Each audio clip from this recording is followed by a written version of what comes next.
Japanese people eat very little meat and they live 10 years longer than Americans, is a comment that I receive a lot on my channel. The implication being, if red meat is so good, and by extension, if the carnivore diet is so good, why do Japanese people do so well on a diet of rice, noodles, seafood, and very little red meat?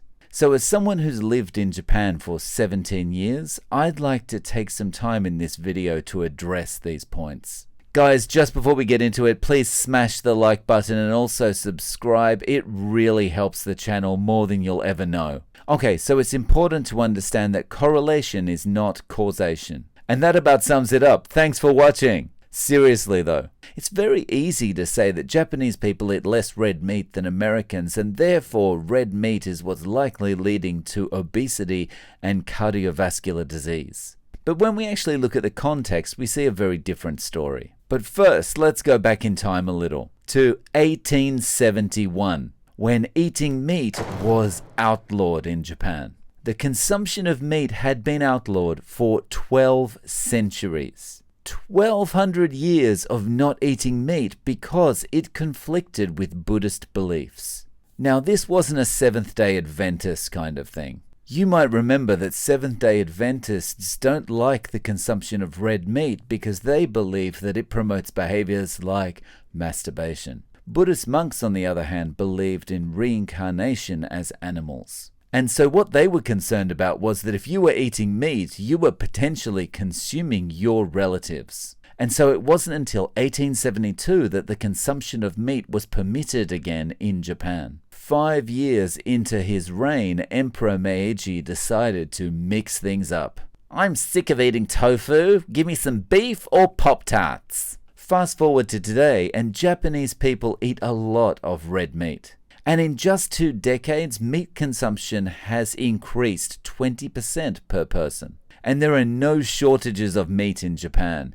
In Japan, they have specific meat-only restaurants. And you know something that seems to have improved with the increase in meat consumption? Tooth and gum health. When I arrived in Japan 17 years ago, it wasn't uncommon to see beautiful women or handsome men with really bad gums and teeth.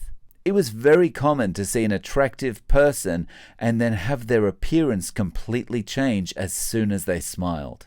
And this has changed over the last 20 years. Now, of course, this is just my opinion and observations, but I guess the improvements in tooth and gum health are very closely related to the additional nutrition people are consuming through that extra meat that they're taking in their diet. But anyway, back to the point. If we look at the numbers, we can see that Japan only consumes about 50 kilograms of meat per person per year, whereas the US consumes about 124 kilograms per person per year. So it's settled, right? This is why Americans are more obese than Japanese. Well, not really. If we look at the UK, we can see that their consumption is much less than the US at 80 kilograms a year. And they are suffering from the very same obesity epidemic as the US.